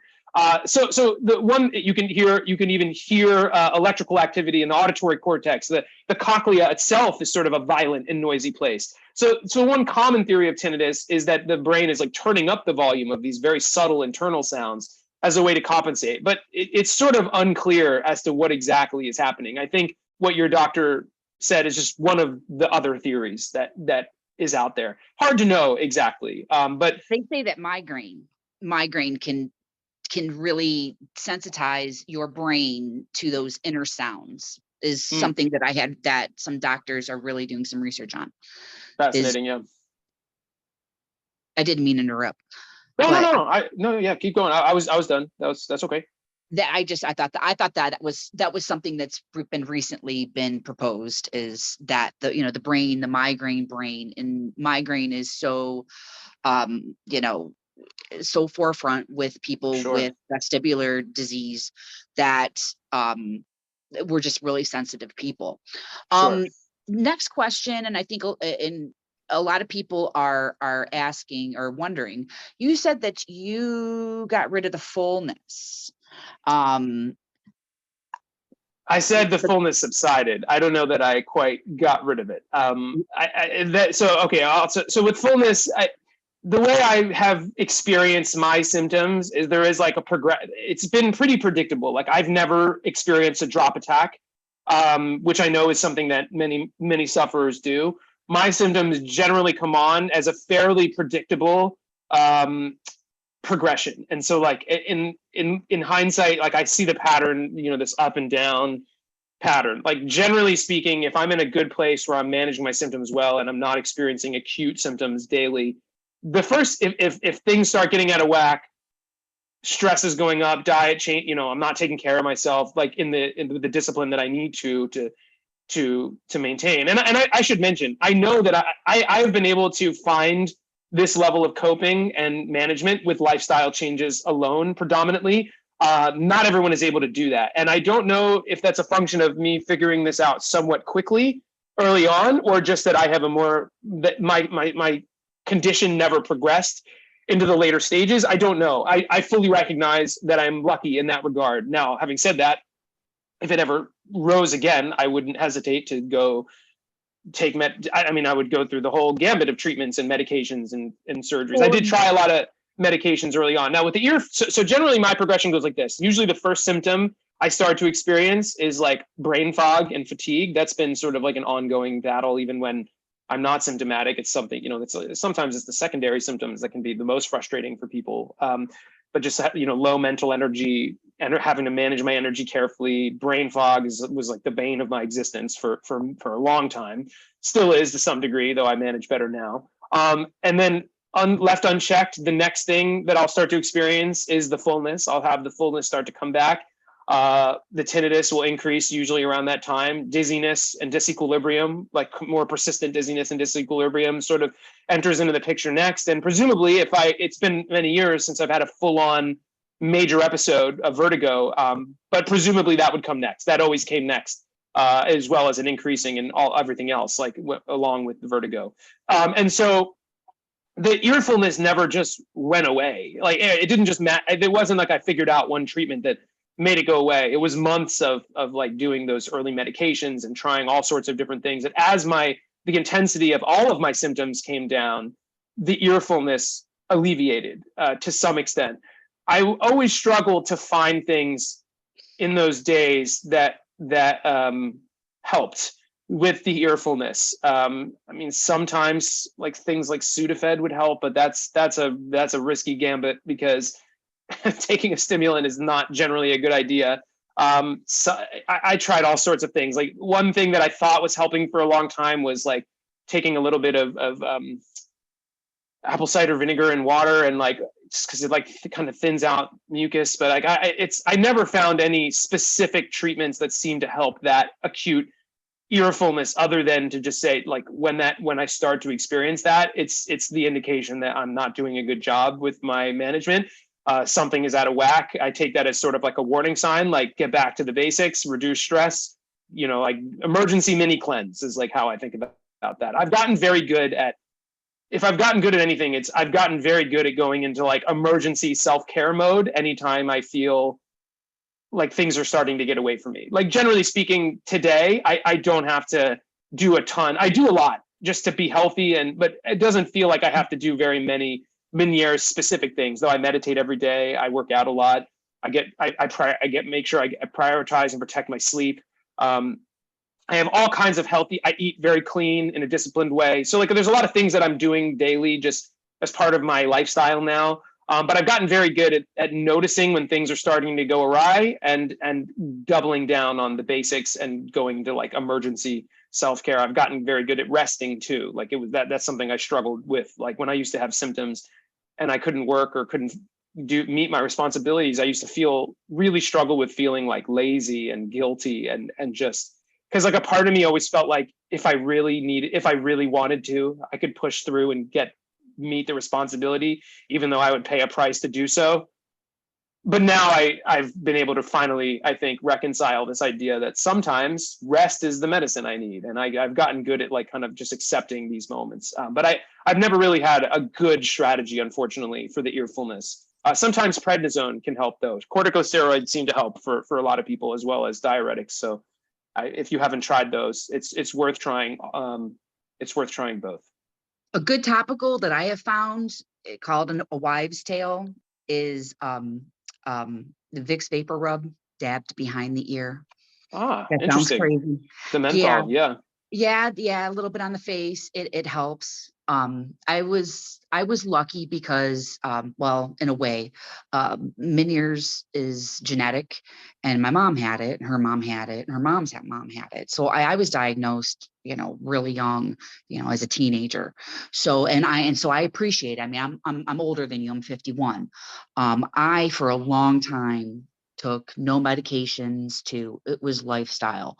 I knew if I was eating poorly, I knew sleep-wise, on average, the research shows we need 10 hours of sleep. If you don't sleep, you're going to get miserable. As you get older,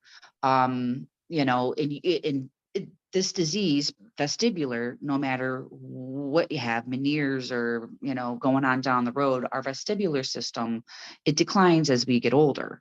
Yes. And so hearing as well. Yeah, in our hearing as well. So it's a little hard to kind of repair it as we get older. And as we get older, I forget where I was going with this, but it's some of the medications you might have to kind of step up, or if you have more damage.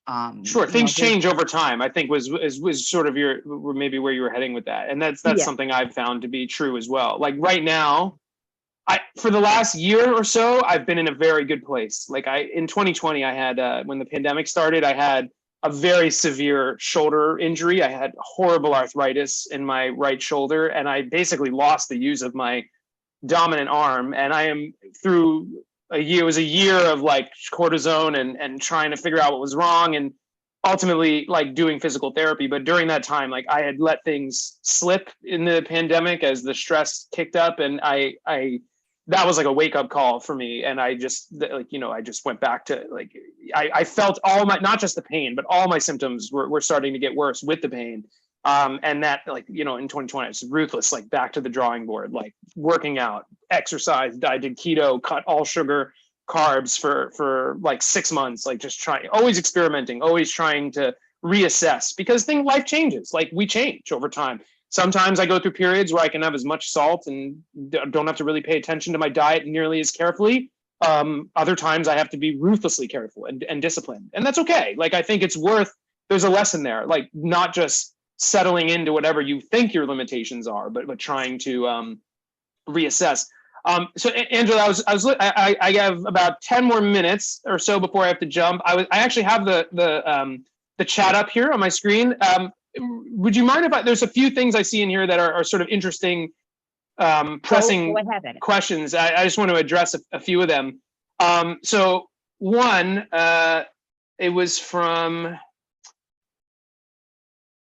I think it was from Dave. Oh, I lost it, of course, now. The question was about, okay. Dave said, my tinnitus roars so loud in my deaf ear. Is it because my brain can't process sound in that ear? So I want to address this because this is something that a lot of Meniere's sufferers may be dealing with, which is the progressive hearing loss. If you've lost your hearing in your ear and you have tinnitus, it's very difficult, right? Like that's a difficult situation to be in. I've actually done some presentations for the Hearing Loss Association of America, like on this very topic. This like, because like most of the treatments out there for tinnitus involve like sound, right? And if you're deaf, if you're deaf in that ear, or if you've lost a majority of your hearing, you're not really going to be able to use sound in the way that a healthy hearing person would. But the one nice thing about the strategy that I teach is it's not about trying to, like anybody can meditate, whether you have your hearing or not. And it's not about trying to make the sound go away. It's about trying to change the underlying nervous system response that's preventing you from being distracted from that sound. Now, you wouldn't be able to use with my brainwave entrainment tracks. I use this technology called isochronic tones. If you have hearing left in one of your ears, those tracks can still have a mind-altering effect for you, which is part of the reason why I engineered, like the old version of this technology was called binaural beats. It would not work for most Meniere's patients. Anyone who had different levels of hearing in their ears, the binaural beats sort of go out the window. But isochronic tones don't, because it's like you can listen with speakers. It doesn't require headphones, and anyone can meditate, even if you can't use masking, or if you're deaf in the ear that's affected by tinnitus. So if you have tinnitus in an ear that can't hear, though that's very scary and you can't use a lot of the coping tools you'll read about online, there is still absolutely hope in that situation. I've worked with many people who are hearing impaired severely and have found that the meditation approach was enabled them to raise quality of life quite significantly. I had a case where a person who was completely deaf in one ear and nearly deaf in the other ear. The only reason we were able to communicate was with Google Meet with live transcriptions. And they had 5 to 7 different sounds going in their head at any one moment. And in a situation like that, I know I can help a person like that raise quality of life? But it's unclear how thoroughly someone that can habituate, but they were able to, and they got to the point where they weren't thinking about and noticing their tinnitus very often anymore. And so even in really severely hearing impaired people, you can still find relief from tinnitus. So that was one thing I wanted to talk about. The other thing I saw a couple people mention COVID. The COVID connection is sort of interesting. COVID has been now, I think, long haul COVID's been linked to like inner ear problems. So like I know that it really being sick at all will make your Meniere symptoms worse. I used to joke that like every cold that I've ever had since getting Meniere's disease is the worst cold I've ever had. And that's still true to this day, even in periods where I'm doing really well, like I get sick with anything and like my symptoms all flare up inevitably. COVID has been a big one though. And COVID, not only is tinnitus a recognized long haul symptom of COVID, but even like some people, like it seems like for a very small percentage of people, it's potentially a vaccine side effect as well. Though I guess the reality is if you give a medication to billions of people, even tiny percentage side effects, become large enough groups that will find each other online. But the good news with COVID, if COVID has made your tinnitus or tinnitus worse, I'll speak on tinnitus specifically. I have not found that in my experience. I've worked with many people since the pandemic started. I just wrote a whole article. If anyone's interested, if you go on healthyhearing.com, Healthy Hearing is a great publication. I'm a staff writer or a columnist there. I have a tinnitus column over there. If you just look in their articles, you'll see the latest article there. It says I was a tinnitus coach during the pandemic. Here's what I learned. I talked a bit about this. The suffering I saw in the tinnitus community and the Meniere's community during COVID was mind-boggling. Like my inbox was flooded. I took on, in those early months, like I was like, I got to help people. This is hurting people.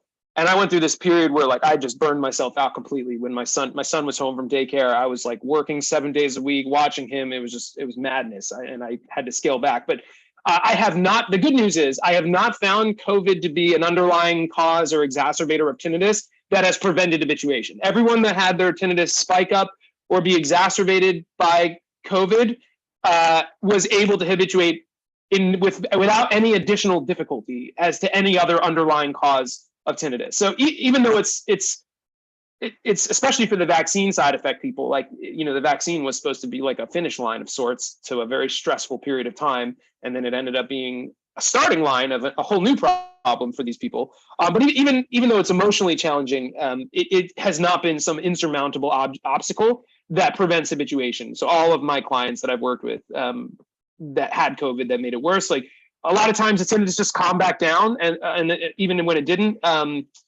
they were able to continue to raise quality of life and habituate. And then the last comment I saw that I wanted to address was about pulsatile tinnitus. Dennis asked about pulsatile tinnitus.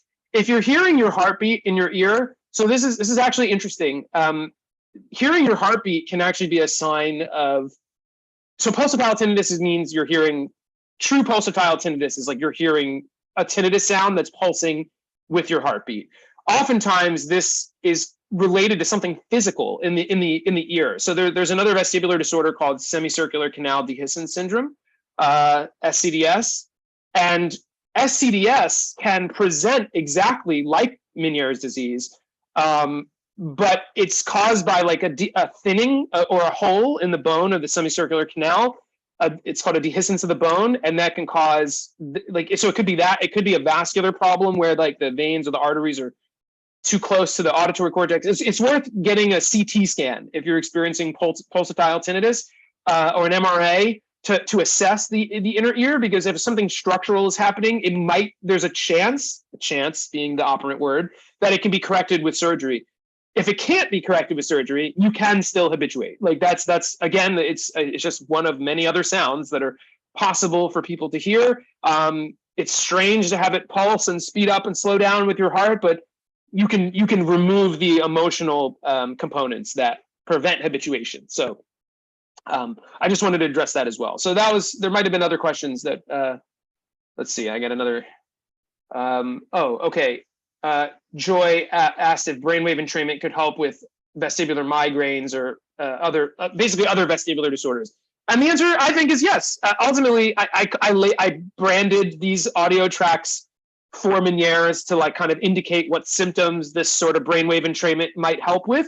But really, at the end of the day, there's nothing about brainwave entrainment that's specific for vestibular patients. It's like like a very sedating track I called the vertigo reliever, just because that was the initial thing where like the idea is use this when you're having vertigo to help you relax and alleviate anxiety. Or the brain defogger is just a track that speeds up your brain waves a little bit, puts you into a state of focus.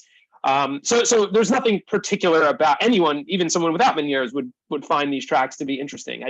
I put together a package of specific sort of protocols and audio techniques that I thought would be helpful to address some of the challenges the coping challenges that Meniere's patients face. And you can, if anyone wants to check it out, again, you can just check that out for free. I set that up as pay what you want and, free if you want it to be, in other words. So I think that was all the questions we had, though.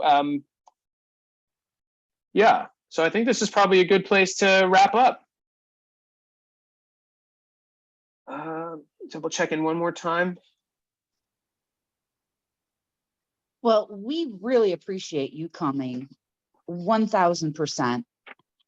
And I really like your motto that it's vestibular disorders are not necessarily a life death sentence. So many people are first thing scared to death that they're going to go deaf. When am I going to go deaf? I've had it my whole life, and actually right now I hear best that I ever had. And that's due to, you mentioned prednisone. I don't do prednisone orally anymore. I read your book just over this weekend a little, and I can't take the oral either. I use drops. And sure, it has really made a big difference. Somebody had asked a question about the intertympanic, and that helps me huge. And me and my doctor came up with the idea of just doing drops at home, sure, because he's a drive, and it's been wonderful. My hearing went up, my vertigo is decreased. It really does decrease inflammation, like amazingly. Like for an injury, like when they gave me cortisone into my joint where I was having arthritis, I went from like the most miserable chronic pain I've ever experienced to no pain in 2 days. Like, so they are like amazing drugs. They can be hard on the body. Like I haven't taken prednisone for Meniere's in a long time. I've taken it for sinus I have chronic sinus issues. I've taken courses of prednisone for sinus issues. And they are weird drugs, but they are great at reducing systemic inflammation. And that can absolutely help with feelings of fullness and hearing in the ears. Absolutely. I would love to meet a vestibular patient that does not have an issue with sinuses. I'd also, one thing another thing that you had brought up that I would just like to make a comment on, and sure.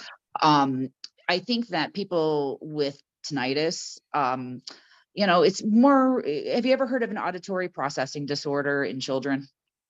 I was a special needs teacher for many years. Sure. So you like sound sensitivity, that sort of thing, or what specifically? Like an auditory processing disorder, you don't necessarily have to have hearing loss. Basically, there's this disconnect between what goes in to the ear and comes through to the brain. And okay.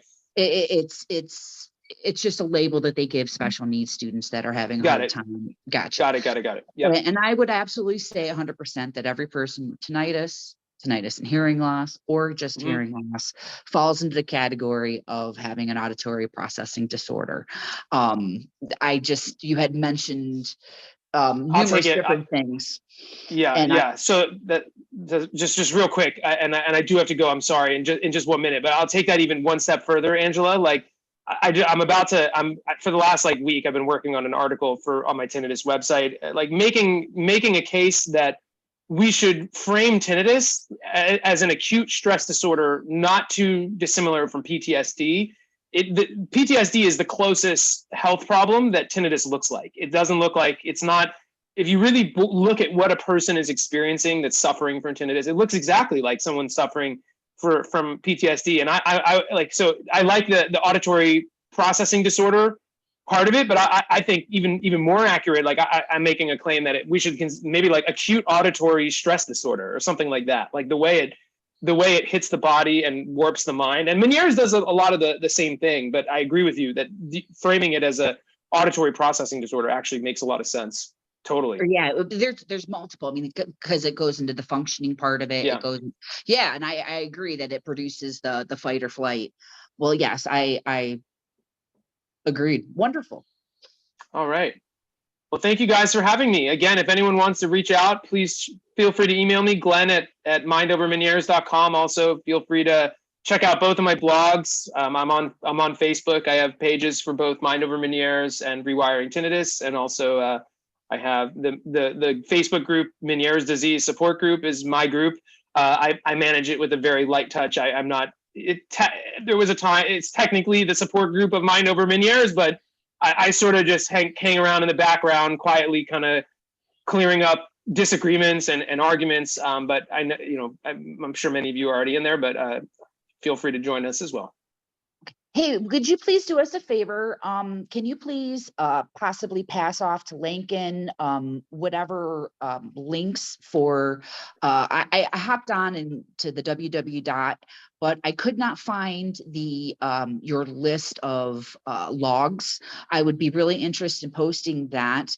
Sure. And some of the other things that you mentioned, can you pass those off to us? Yeah. So that we could, not right away. I know you're a busy man, but so that we can make up a nice post for that. And then I can do that. We'll be sure to take and pass this video on to you a little bit later on today too. Yeah. That sounds great. That sounds great. I'll probably end up sharing it as well. You're welcome to post anything you want from your stuff on our Zoom page too. I mean, on our Facebook page for this. I appreciate it. Appreciate it very much, guys. And on news you can use too. Appreciate it very much, sir. Have a wonderful day. You too. Take care, everybody. Bye-bye. Bye. So yeah, that was wonderful. Go ahead and stop recording.